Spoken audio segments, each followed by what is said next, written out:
Welcome to our channel. Today we how to verify REST responses in Postman test scripts, beginner guide step by step clearly. Open Postman and create a new request. Enter the API endpoint you wish to test. Select the appropriate HTTP method.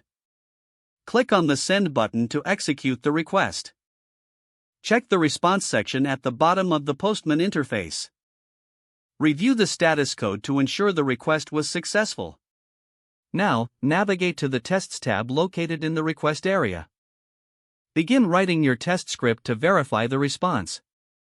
To check the status code, use the following code snippet: pm.test, status code is 200, function, pm.response.to.have.status, 200, this checks if the response status is 200.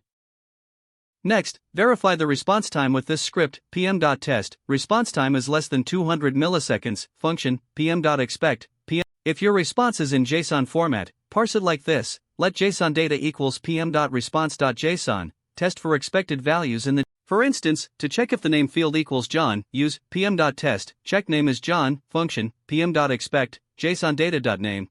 Check if a specific key exists in the JSON response, pm.test, check if key age exists, function, pm.expect, JSON data, .to.have.all.keys, name, age. Run all your tests by clicking the send button again.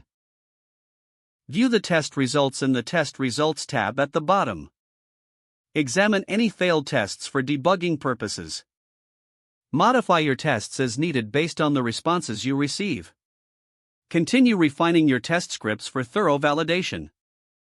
You now have a fundamental understanding of verifying REST responses in Postman.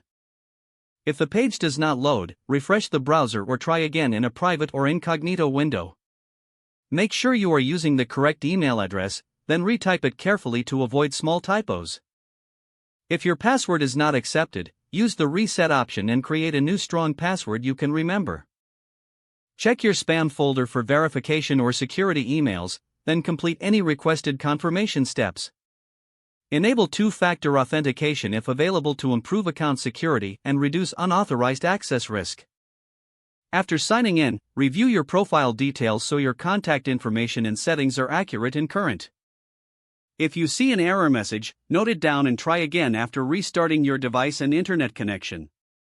Log out when you finish, especially on shared devices, to keep your account and payment information secure. If the page does not load, refresh the browser or try again in a private or incognito window. Make sure you are using the correct email address, then retype it carefully to avoid small typos. Don't forget to like this video and subscribe to our channel for more step-by-step tech guides.